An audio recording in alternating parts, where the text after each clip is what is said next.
Bismillahirrahmanirrahim. Bismillah. Assalamualaikum warahmatullahi wabarakatuh.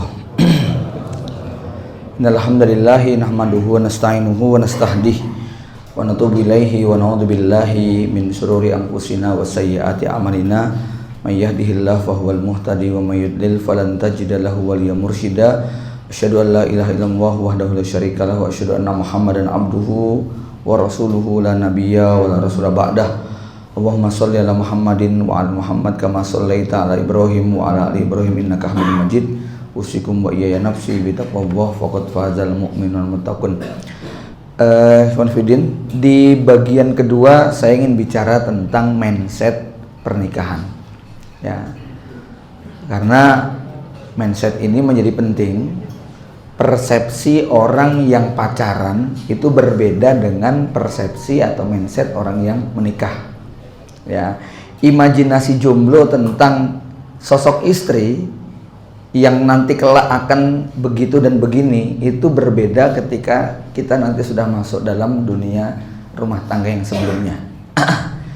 Ini yang kemudian membuat banyak pasangan muda dengan imajinasi tentang sosok wanita yang kelak mendampingi menjadi kaget pada saat menghadapi kenyataan yang sesungguhnya. Ya, maka ada sejumlah mindset yang mungkin perlu kita upgrade. Ini baik bagi yang sudah menikah ataupun bagi yang belum menikah, menjadi perlu untuk kemudian menyadari bahwa ternyata mindset yang dulu kita miliki tentang dunia rumah tangga itu berbeda dengan kenyataan yang kita jalani. Ya, jadi begini, buat anak-anak muda, hormon jatuh cintanya itu berbeda dengan hormonnya yang sudah berumah tangga.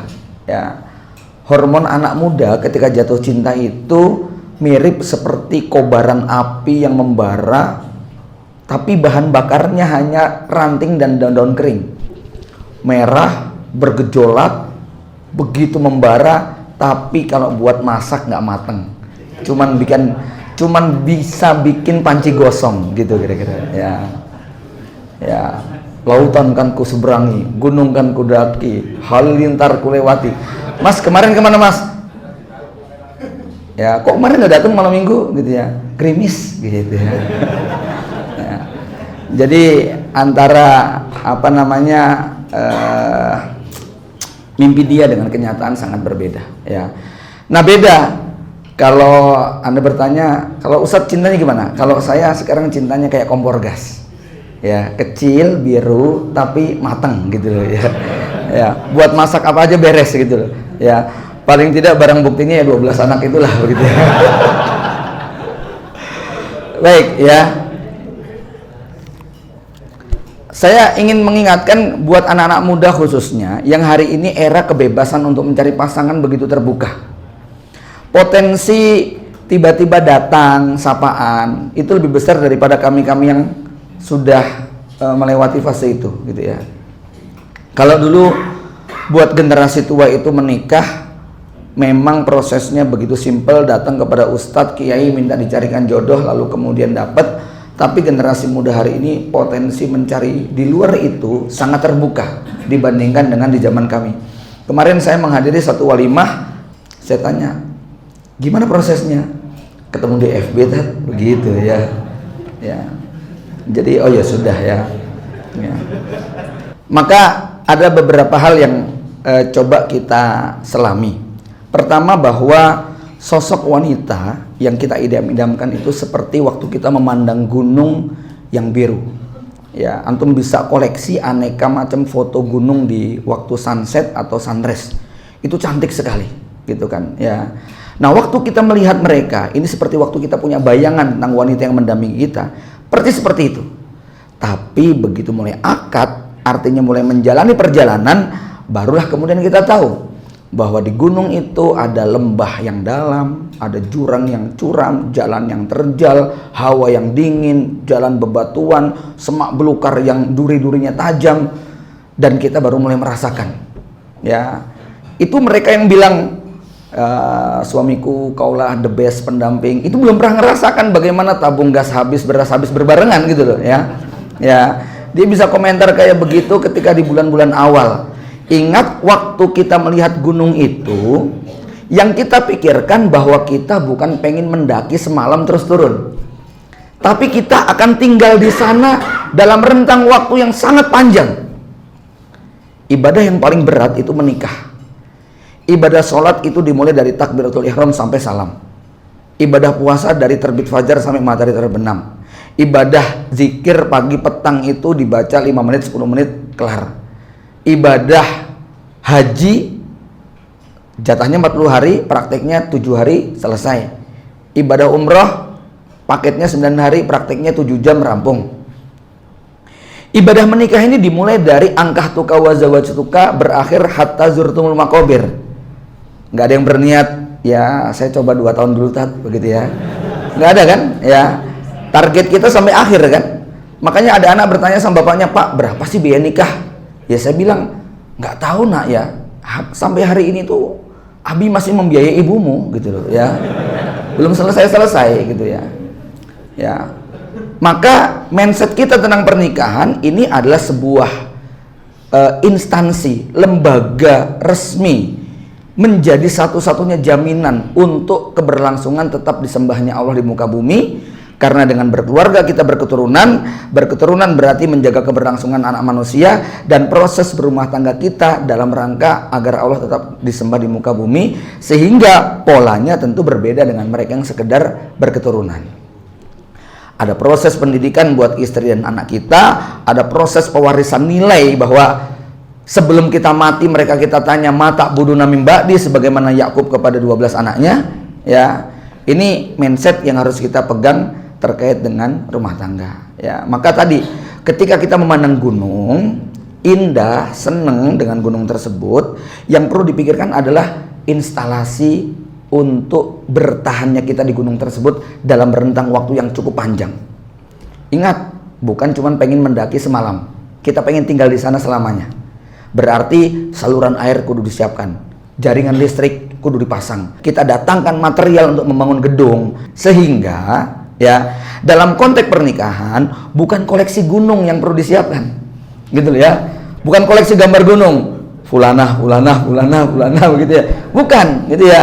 Tetapi instalasinya tadi itu ya, kabelnya, pipanya, materialnya, sumber makanannya, ternak dan sebagainya, yang di situ kita akan bertahan. Karena ini realitas nanti yang akan kita jalani dalam pernikahan tadi, gitu ya. Mereka yang ya walaupun nanti dalam pernikahan itu kita tumbuh berkembang ya, tapi alangkah lebih baiknya kalau dari awal instalasi tadi sudah kita siapkan. Itu nanti gejolaknya sedikit ketimbang yang kemudian kaget gitu ya. Ini pertama, bahwa nikah seperti kita pengen menetap tinggal di gunung. Kedua, sosok perempuan yang akan mendampingi kita itu seringkali sebelum kita menikah nampak seperti gunung es. Ya, gunung es itu yang kelihatan cuma 10% Sat. Ya, yang 90% terbenam di dasar lautan. Wajah gunung es itu kelihatan cantik, putih gitu kan ya. Kemudian dingin, kemudian sejuk gitu ya. Tapi ingat, badan gunung es yang terbenam itu, yang tenggelam itu ada 90%. Itulah sejatinya pasangan kita.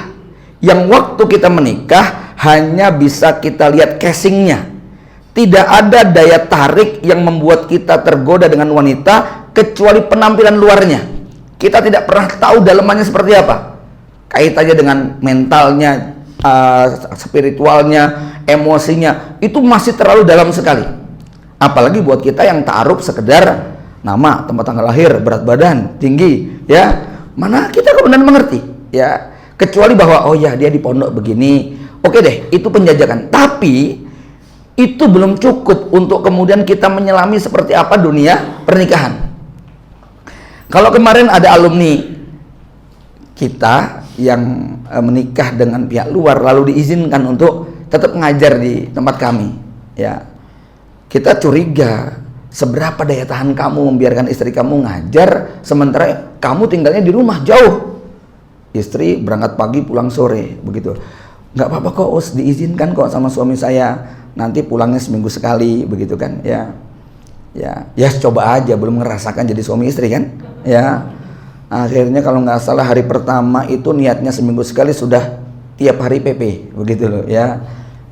Dan baru berjalan berapa, 2 bulan mungkin ya, aduh suami mulai keberatan, ya.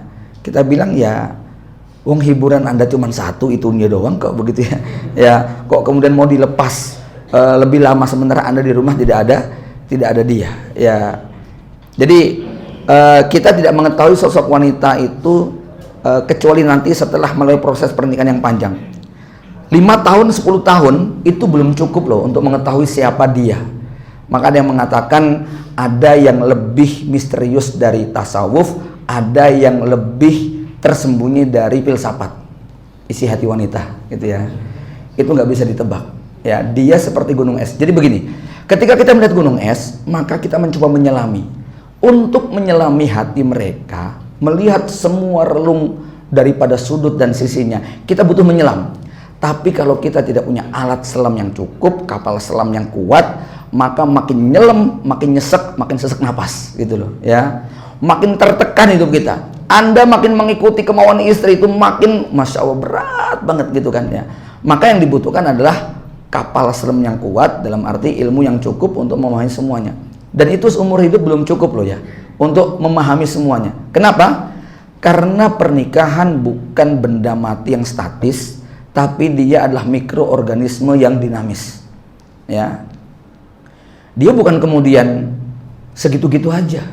Maka buat yang sudah menikah 10 tahun, 15 tahun akan merasakan. Jangan sampai Anda berkomentar begini, kok kamu beda sih sama waktu dulu? Dulu waktu kita awal menikah, Abi datang, badan dipijetin, sepatu dilepasin gitu ya, gorengan disiapin, kopi hangat ya dibuatin gitu kan. Itu dulu waktu anaknya belum ada. Lah sekarang anaknya udah 8 gitu kan ya. Masih kepengen digituin ya. Tentu hampir mustahil itu terjadi. Maka dia seperti mikroorganisme yang terus tumbuh, di mana kita sebagai laki-laki punya kewajiban untuk menyelami, mengikuti, mengawal seperti apa tumbuh kembangnya. Supaya apa? Supaya tidak tersesat di kota sendiri. Kemudian yang ketiga, tentang pasangan kita itu, tentang rumah tangga itu mirip seperti perjalanan panjang. Ya, kita tahu orang kalau ingin melakukan perjalanan panjang, masya Allah ya, itu biasanya kan persiapannya itu loh, semangatnya. Coba aja yang mau camping, yang mau piknik, yang mau liburan, mau apa ya, itu dari malam hari anak-anak sudah nggak bisa tidur, udah cerita tentang indahnya nanti di rumah kakek, mau jalan-jalan ke laut, mau ini, mau itu, dan seterusnya ya. Pokoknya mimpi tentang perjalanan itu indah. Nah, rumah tangga seperti itu, dia mirip seperti perjalanan. Di awal memulai kita begitu semangat, begitu bergairah, sama seperti anak muda yang mau menikah itu, semangatnya luar biasa gitu ya. Pokoknya kelihatan wajahnya paling ganteng sendiri ya. Kenapa? Karena orang jatuh cinta itu hormon oksitosinnya itu terus diproduksi berlimpah. Makanya kalau antum pernah ngelihat 2 orang yang pacaran, itu kelihatan yang laki kelihatan ganteng, yang perempuan kelihatan cantik. Tapi begitu mereka berumah tangga dalam hitungan 2-3 tahun, tiba-tiba jelek semuanya. Gitu loh ya. Karena hormonnya sudah meredup, berakhir, begitu loh ya. Anda bisa tes ya, bilang deh sama temen gitu ya, kamu kok ganteng banget. Itu nanti dia tergoda dong, dia cermin gitu ya. Oh bener ya ternyata ya, kata orang ya gitu ya. Ya. Tiba-tiba saja dia kok ada kemerah-merahan, ada gitu loh. Itu sudah automatically ya. Itu kenapa suami istri perlu saling memuji ya, perlu saling memberikan apresiasi, karena hormon ini memang bersifat tidak tahan lama ya.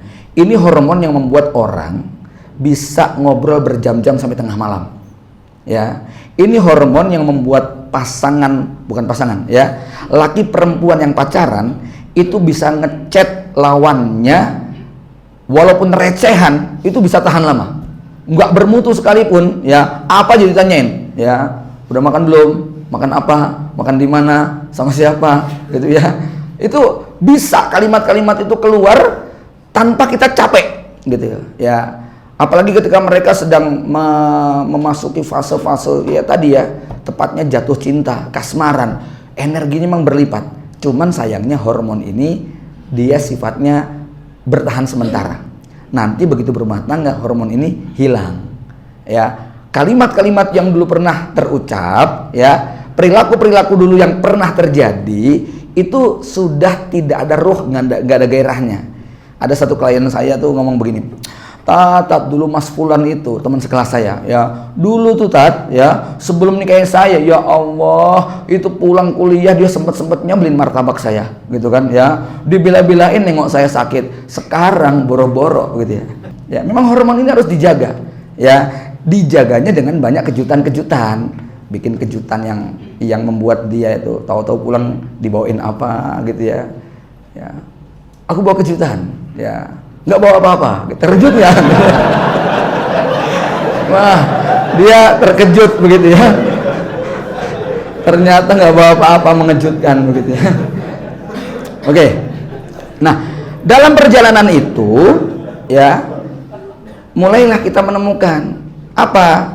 Ternyata kadang macet, kadang lancar, kadang hujan, kadang terang.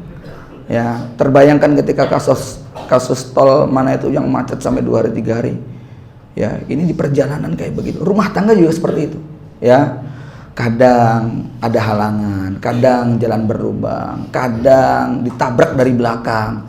Udah aman, damai, ketemu mantan, begitu kan? Ya, udah baik-baik kita, reunian ketemu sama dia, pulang bukan bawa istri malah tetangga. Ya, itu terjadi kayak begitu.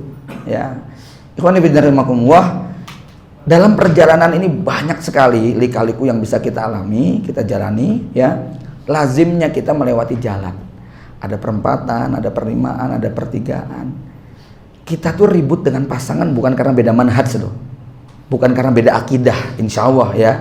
Secara umum keributan kita lebih dipicu oleh perkara-perkara yang remeh. Urusan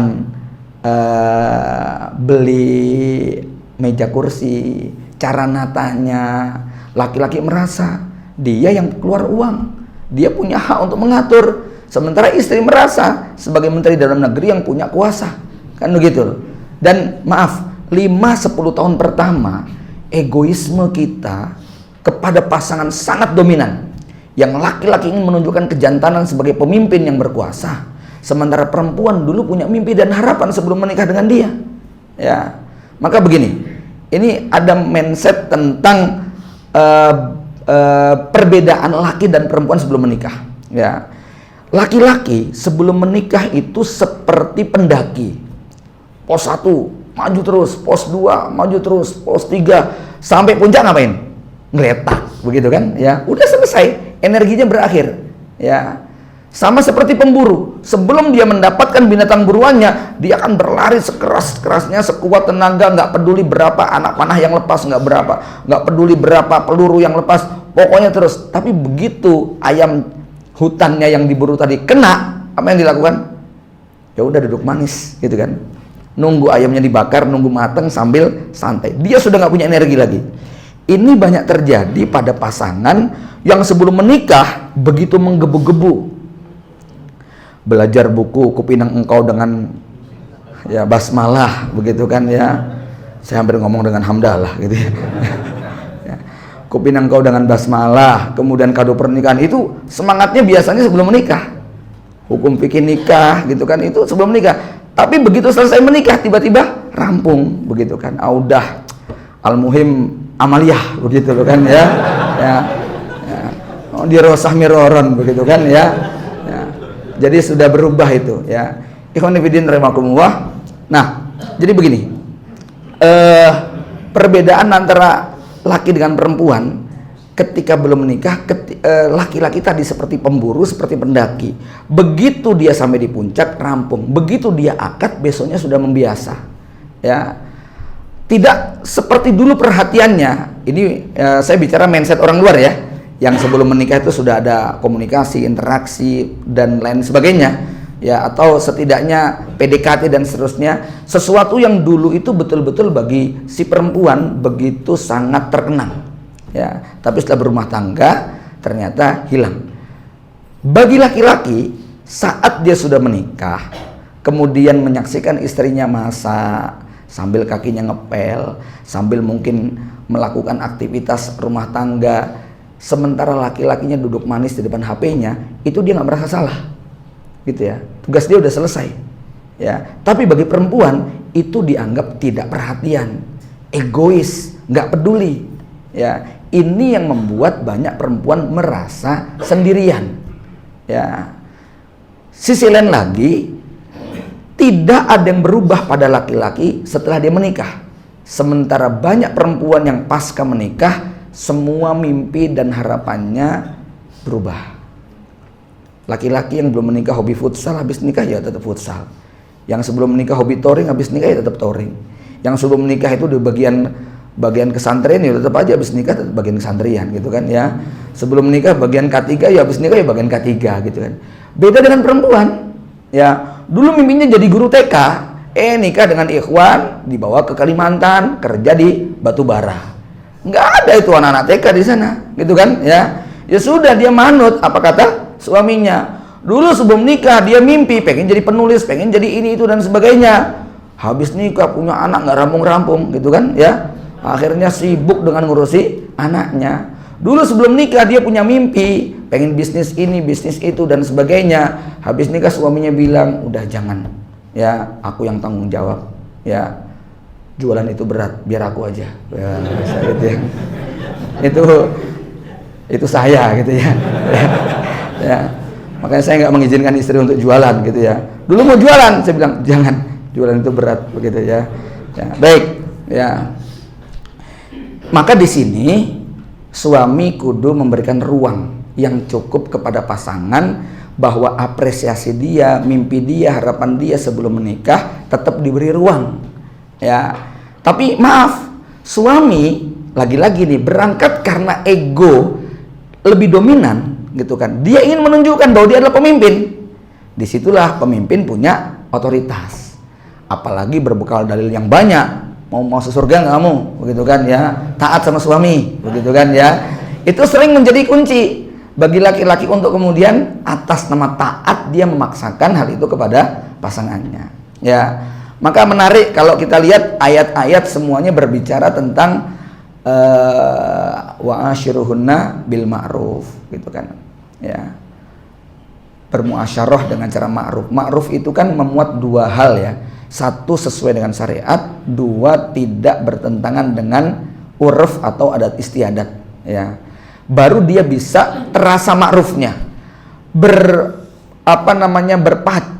Berpaku kepada dalil saja tanpa memperhatikan uruf, itu pasti akan terasa garing dan kaku.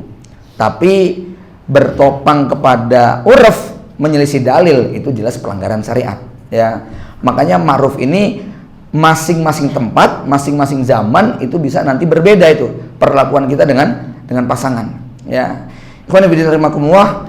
Jadi dalam perjalanan nanti kita akan temukan begitu banyak, ya.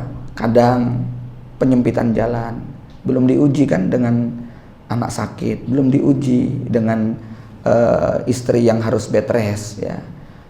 Saya jumpa dengan seorang ikhwan, dia cerita, ya, saya tanya berapa anaknya? 2, Tat. Udah cuman 2 aja, nggak mau lagi, gitu kan ya. Loh kok? Iya, Tat, istri saya itu dari sejak hamil 1 bulan sudah bed rest sampai melahirkan. Ini yang kedua juga begitu. Saya sudah nggak sanggup lagi. Stres saya, Tat, gitu kan, ngelihat istri bed rest selama 8 bulan. Dalam hati saya, kamu yang nggak jalani aja stres, apalagi dia yang jalani, gitu kan ya. Ujiannya seperti itu. Dulu nggak terbayang kan waktu mau menikah bahwa akan mengalami seperti itu, ya. Ini keniscayaan ya yang akan dihadapi dalam kehidupan, sebagaimana keniscayaan dalam perjalanan. Ada ban bocor, ya, ada kehabisan bensin, ada berbagai macam halangan lah, ya. Kadang kampas rem menipis, blong. Hati-hati, biasanya kampas rem menipis itu tanggal 27, 28, 29, gitu ya. Gitu ya. Kalau tanggal 2, tanggal 3 masih pakem-pakem itu, ya. Abi jajan Bi, itu tanggal 2 ya. Jajan apa? Permen Bi, es krim ya, gitu ya. Itu tanggal 2. Tanggal 28 beda cerita itu, gitu ya. Jajan Bi, jajan begitu. Minta sama Umi sana, begitu kan ya. Ya. Itu remnya sudah mulai blong gitu, Pak, ya. Sudah mulai nggak pakem. Hati-hati itu. Ya. Ada fase-fase di mana rem kita gampang blong. Ya. pekerjaan di pondok numpuk, dibully sama teman segrup begitu kan ya, disalah-salahin terus. Memang orang yang paling menderita itu orang yang jumlah penyuruhnya lebih banyak dari yang bisa disuruh gitu.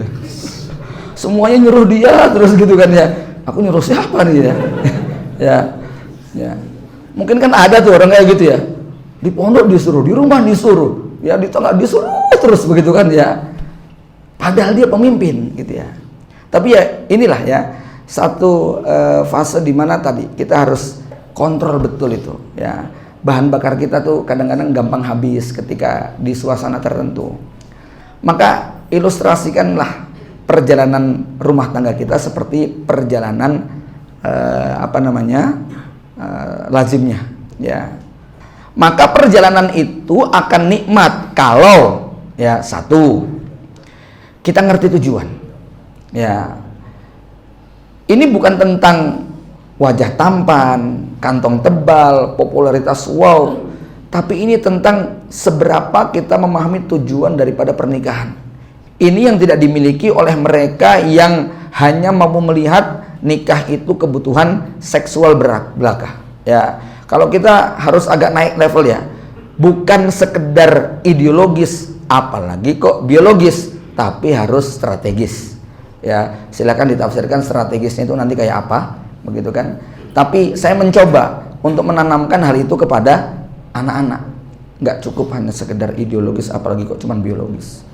Jangan cuman sekedar seneng-senengan ya, ada nilai strategis yang harus kita bangun dalam pernikahan, persis sebagaimana yang dilakukan oleh Rasulullah SAW ya, bahwa namanya pernikahan itu orientasinya pasti kepada hal biologis, itu nomor satu memang ya.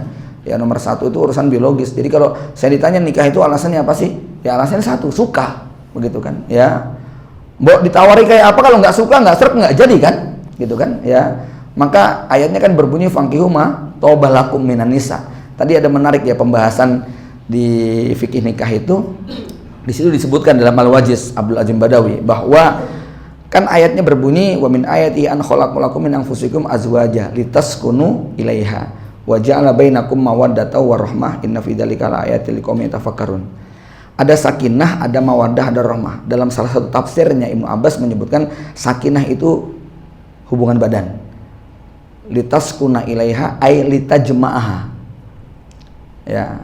Kemudian mawaddah itu cinta kasih, perasaan emosi tentang pasangan. Rahmah itu anak. Maka nikah itu memang paling bagus kalau dapat tiga-tiganya.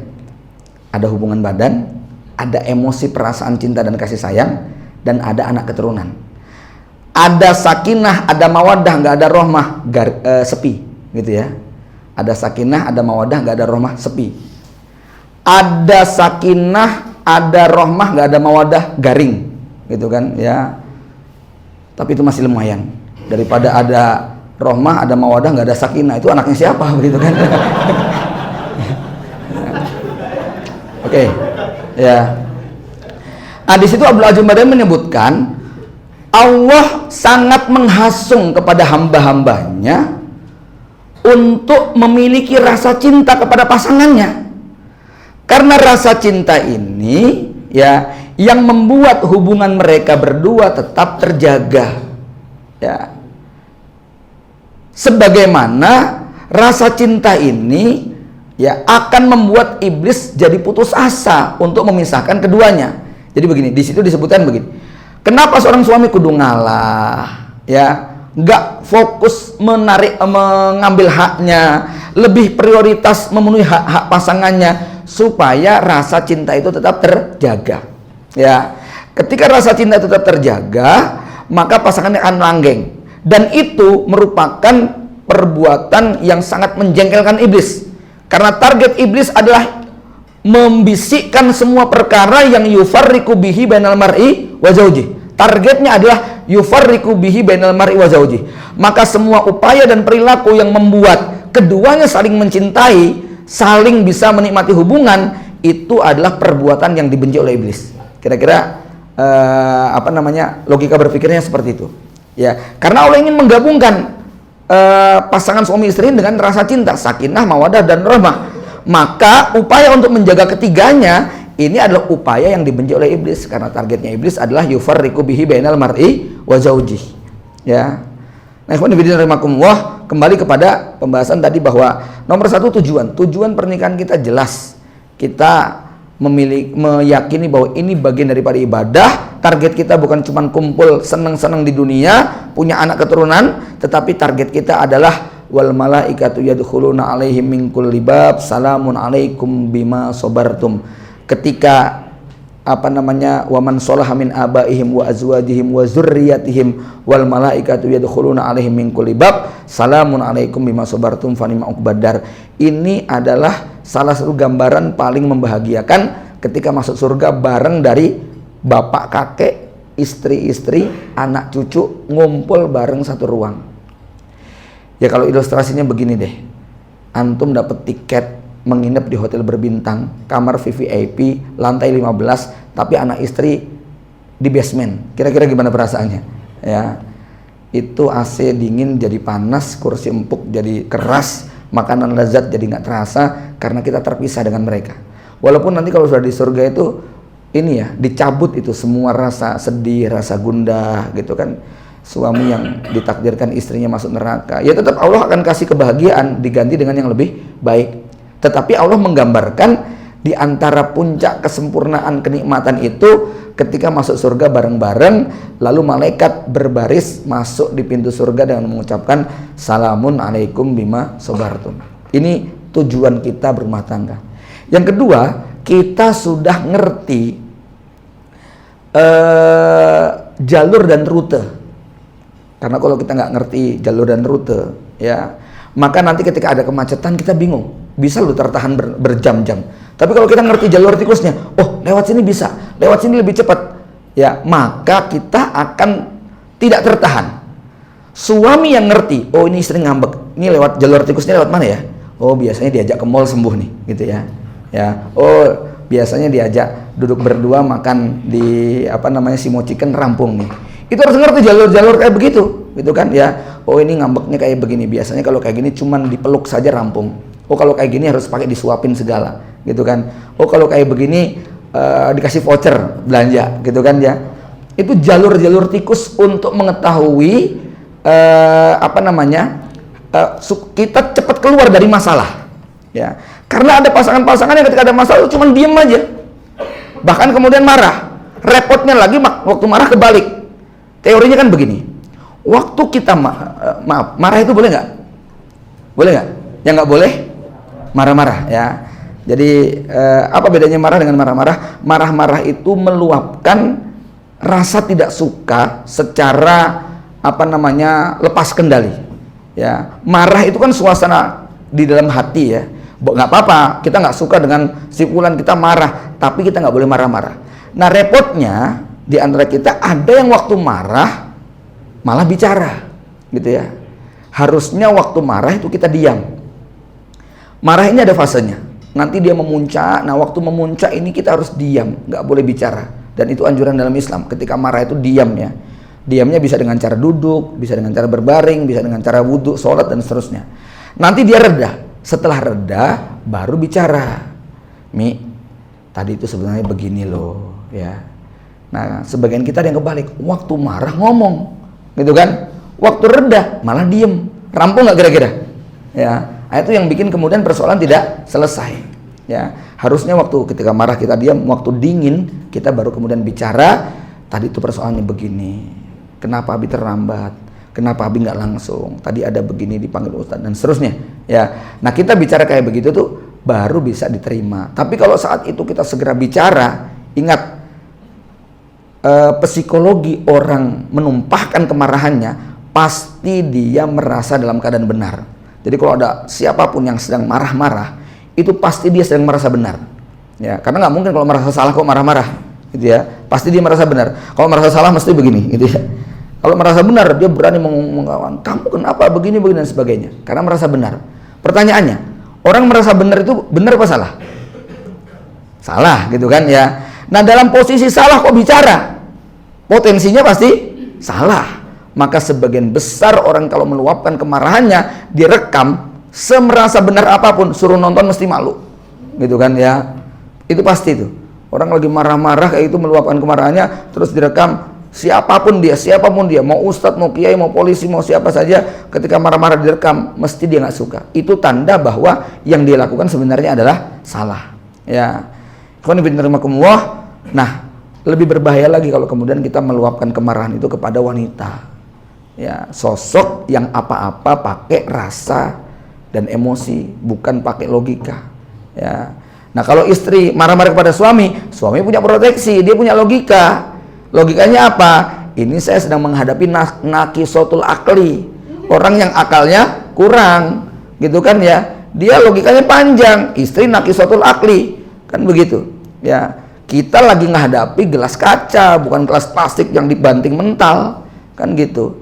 Yang kita hadapi adalah qawarir, gelas-gelas kaca yang jangankan dibanting, kesenggol saja retak. Ya, maka laki-laki punya logika semacam itu. Yang ketiga, kita bisa menikmati perjalanan kalau sudah menyiapkan dengan berbagai macam perlengkapan, perabotan, dan kebutuhan. Ya, perjalanan itu kan akan haus, tapi bawa minuman. Perjalanan akan lapar, kita bawa makanan. Perjalanan itu membosankan, ada hiburan. Perjalanan itu kadang kita sakit perut, ada toilet di dalam. Perjalanan itu intinya kalau kendaraan yang kita miliki adalah kendaraan yang ya lengkap dengan segala perlengkapannya, kita bisa menikmati perjalanan tersebut. Saya kemarin nyoba sekali-kali naik double decker ya, Masya Allah ya, itu ya memang pules-les begitu kan ya, itu kayak ini ya, kasur ditaruh di mobil begitu kan ya, fasilitasnya kayak begitu, bisa menikmati bangun-bangun sudah sampai tujuan gitu ya. Oke, yang keempat, kendaraan tersebut kita sudah menyiapkan hal-hal emergensi. Ikhwanifidin, para asatidz sekalian, ada hal penting. Saya baca kisah nyata yang ditulis oleh Asma Nadia dalam buku catatan perkawinan kita. Itu beliau ngangkat kisah seorang suami yang luar biasa baik sekali kepada istrinya. Istrinya begitu bangga dan mengagumi suaminya. Ya, segala kebutuhan istrinya seperti slogan BMT Amanah, opo butuhmu tak cukupi, opo karepmu tak turuti. Ya, itu betul-betul membuat istri pamer, bangga di hadapan teman-temannya ketika dibully. Kamu S2 kok cuma jadi ibu rumah tangga? Lalu dia cerita, lo buat apa saya begini begitu? Semuanya sudah dicukupi sama suami, apapun dirampungan semuanya. Sampai teman-temannya iri, wah kamu bahagia ya punya suami begitu, begini dan sebagainya. Ya, sampai akhirnya bapak ibunya meninggal dunia. Dia terpukul dengan peristiwa itu. Ini bapak ibunya kan masih mensupport kehidupan dia, dekat dengan dia. Maka perginya bapak ibu buat dia pukulan cukup berat, tapi dia masih punya suami yang baik ya. Nah, bapak ibunya kesedihannya bisa dilewati sampai datang kemudian musibah suaminya gagal ginjal. Ketika dibawa ke rumah sakit, serangan jantung ya, dibawa ke rumah sakit, belum sampai di rumah sakit sudah meninggal. Itu bagi perempuan tadi benar-benar bumi seperti berhenti berputar. Dia merasa gelap sekali. Masa iddah yang 4 bulan 10 hari itu betul-betul dia nggak bisa move on sama sekali, nggak keluar dari kamar ya, hanya merenung dan bersedih. Bibinya, keluarganya yang menemani akhirnya, Dek, ayolah Dek, move on lah Dek. Dia bilang, katakan saya belum siap ini menghadapi kehidupan tanpa suami ya. Dan bulan-bulan berikutnya lebih gelap lagi. Dia tidak pernah ngurusi tagihan, nggak pernah nggak pernah masang tabung gas, nggak pernah beli token, nggak pernah ngurusi PAM, nggak pernah ngurusi cicilan, nggak pernah ngurusi tagihan, nggak pernah, semuanya suami semuanya. Urusan SPP apa semuanya serba suami.